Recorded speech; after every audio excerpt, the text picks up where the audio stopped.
Oi, gente, tudo bem com vocês? Como vocês passaram a semana? Ficaram em casa, fizeram as atividades? Um monte de trabalho às vezes tem da escola para fazer, né? A mãe fica pedindo toda hora alguma coisa, mas isso é muito legal, porque é um tempo que a gente está passando com a família, a gente está aproveitando. E semana passada eu pedi uma atividade para vocês, acho que vocês lembram, né? Pedi para vocês fazerem um cartãozinho, pensar em alguém e mandar virtualmente esse cartãozinho aí. Se você conseguiu fazer, pô, que legal. Se você não conseguiu, ainda dá tempo. Algumas mães até já me procuraram, elas mandaram, na verdade, fotos das atividades e ficou bem legal. Então, se você quiser fazer, ela dá aula 8, pode ainda fazer, tá bom? Hoje a gente vai continuar falando um pouquinho sobre o mesmo assunto de semana passada, que era o poder sobre a enfermidade. Olha só.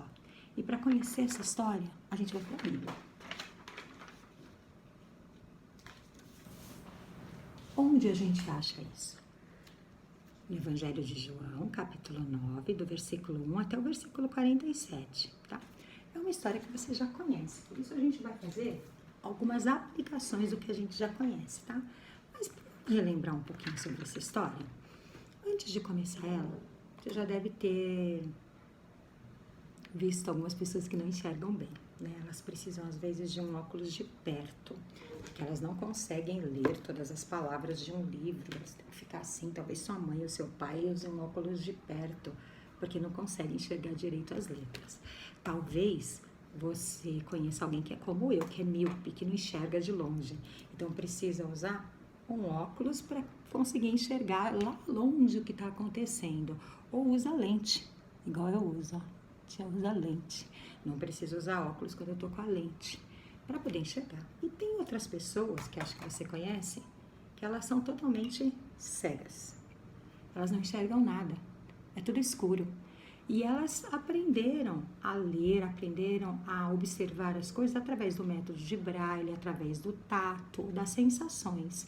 O Mica da nossa igreja é um exemplo disso, né? Ele não enxerga e ele tem a Bíblia dele em Braille, ele participa das redes sociais, ele tem aplicativos que ajudam ele a se comunicar nas redes sociais pela escrita, pelo áudio. Isso é uma coisa bem bacana. E a história de hoje vai falar sobre um cego de nascença. A Bíblia conta que certa vez, Jesus, que andava por todas as partes, você deve lembrar disso aqui, né? Lembra que ele andava por toda essa região aqui da Galileia, ele estava em Cafarnaum, ele já tinha passado por Belém, Jerusalém, de várias cidades que tinham por aqui. Jesus continuava andando e ele sempre estava junto com os seus discípulos. Enquanto Jesus estava andando com os seus discípulos, um dos discípulos viu um cego, que era cego de nascença, ele já nasceu cego, né? Então, um dos discípulos perguntou lá para Jesus: mestre, quem que pecou? Foi a mãe, foi o pai, ele que pecou? Por que ele é cego? Assim, algum castigo que ele está passando? Aí Jesus virou para o discípulo e falou assim: isso não é castigo. Isso daí, ele está cego para que o poder de Deus seja reconhecido na vida dele. Agora presta atenção numa coisa. Às vezes a gente está sofrendo algum tipo de dor, às vezes a gente está doente, às vezes a gente está muito triste, a gente não entende direito o que está acontecendo, né? Jesus, ele sempre reserva algo de bom em todas as situações que a gente passa, tá? Ele não nos abandona. Essa é a primeira certeza que você tem que ter.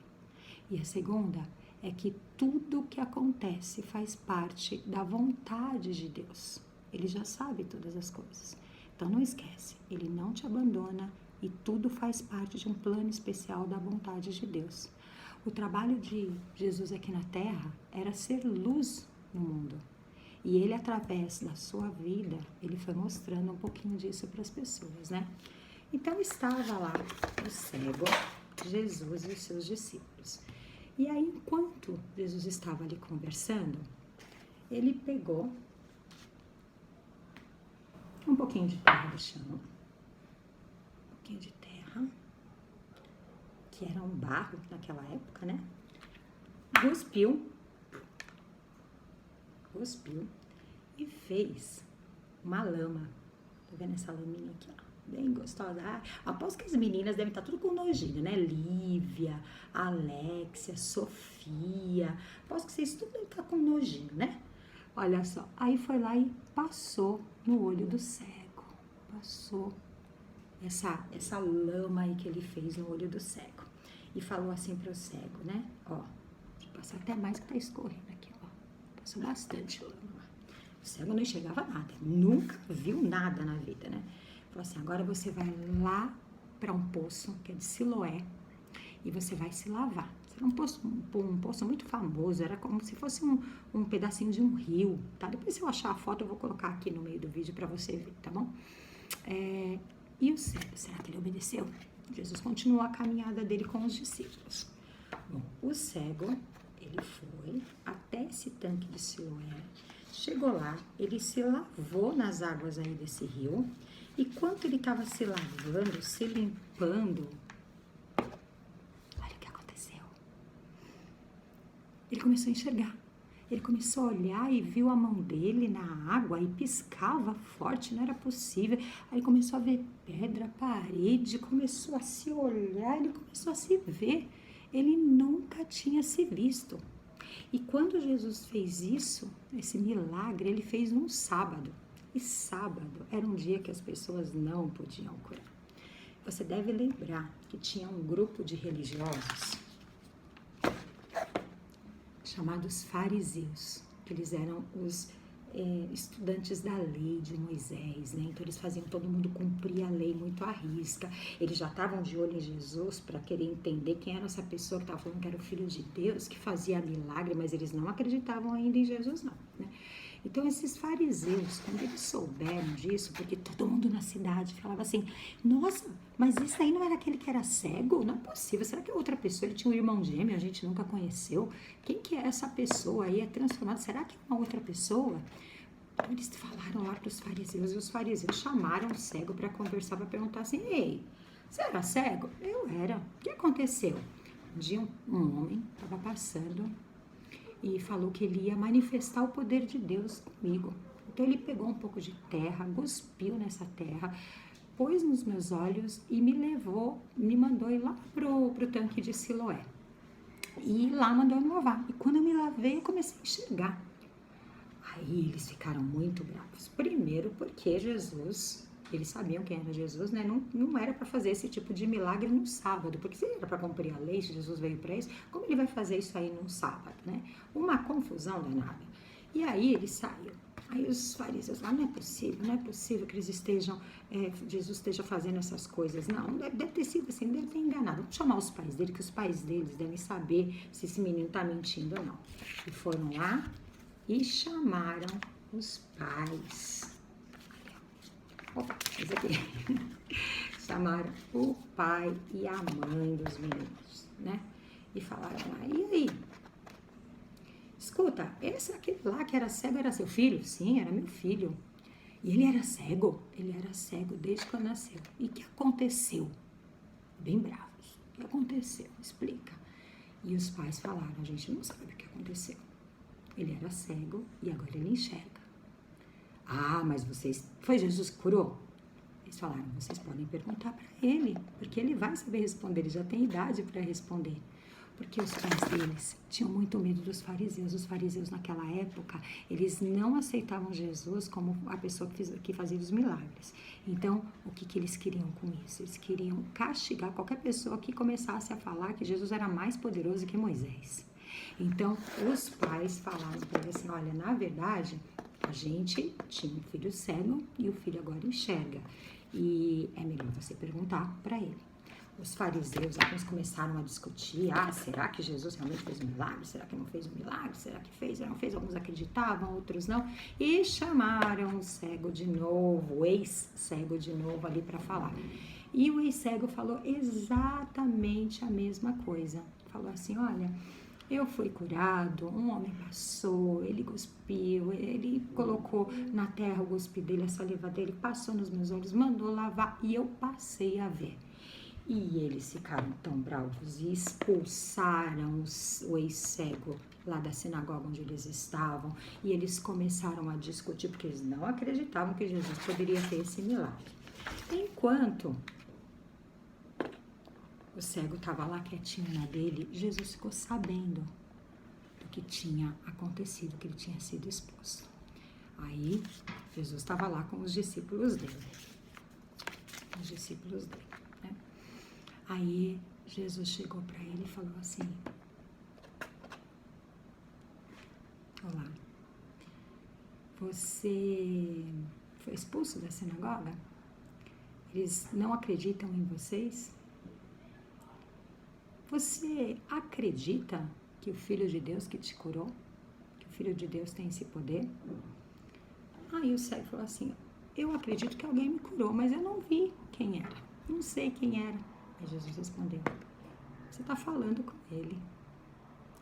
Quando o cego, porque o cego nunca tinha visto Jesus, quando o cego percebeu a voz, que era a mesma voz daquela pessoa que pegou a terra e o guspe para passar no olhinho dele, o cego na hora falou assim: eu creio que Jesus é o Filho de Deus. E na hora ele adorou a Deus naquele, porque Deus tinha feito um milagre muito importante. Não existia isso de cura.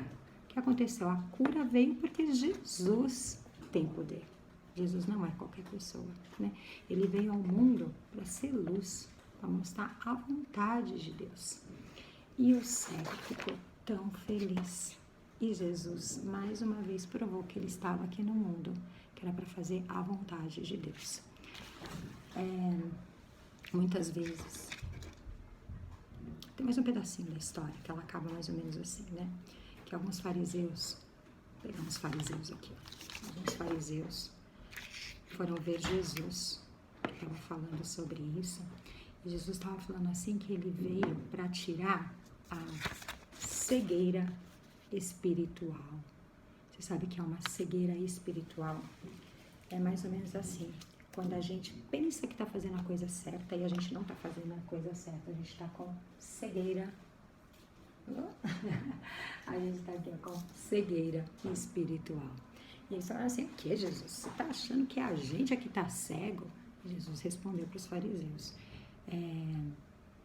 que ele veio ao mundo para abrir os olhos daqueles que não enxergam e daqueles que enxergam ele ia fechar. Foi uma verdade muito dura, porque os fariseus, eles estudavam tanto, além de saber tanto, mas eles não estavam reconhecendo as promessas de Deus sendo cumpridas com a vinda de Jesus Cristo.